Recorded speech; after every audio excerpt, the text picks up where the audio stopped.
Various ministers say various things about the importation of luxury vehicles. I am not saying this because I need a vehicle, but as a minister I am entitled to 3 vehicles. I use one for myself. The remaining 2 vehicles are under repairs. They are both in the garage. That is the reality. Look at the state ministers today. Look at the vehicles they use. Ministers do not possess so-called luxury vehicles that people think they do. Ministers don't always get the vehicle the minister before him had. A minister is assigned a vehicle used by 2 ministers before him. That's because the previous minister's vehicle is taken over by an official before the new minister assumes duties. That is the reality.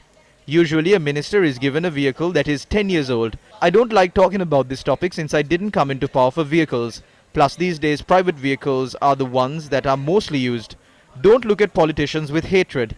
When the public is in trouble, politicians are expected to provide relief. Then they ask the politicians not to take his salary. Think whether those statements are reasonable. Because there are some politicians among us that travel by bus to parliament. There are such politicians as well.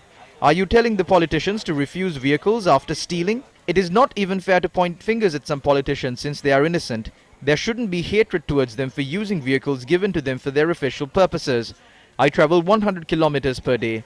2 out of the 3 vehicles given by the government are not in operational conditions.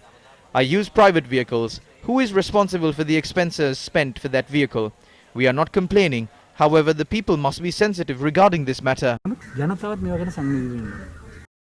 Is the transaction to import 399 vehicles, including 227 SUVs, halted at present? When you open letters of credit, a tripartite agreement must be reached. One party is the treasury, the second is the financial institution or the bank, and the third is the manufacturer. Thereafter, when the cabinet takes a policy decision, we can see what the next step is. We were able to hold discussions and unanimously decided to cancel this deal. We were able to come to an agreement after considering all the complexities of these letters of credit and ultimately cancelling the deal. Can this deal be cancelled midway? According to the sources of Bank of Ceylon, the only step that has been taken to halt this controversial importation of vehicles was the notification given by the Treasury to the Bank of Ceylon to cancel the letter of credit. Bank of Ceylon received this directive in a formal letter last Friday. Upon this request, Bank of Ceylon can inform the Singaporean bank, which is the confirmation party of this transaction, to cancel the letter of credit, but the cancellation of this transaction is dependent on the agreement reached between the Sri Lankan government, which ordered these vehicles, and the Japanese Toyota company.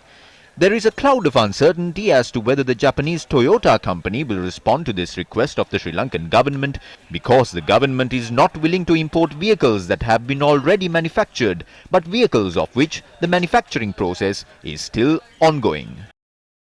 Against such a backdrop, can this transaction be cancelled?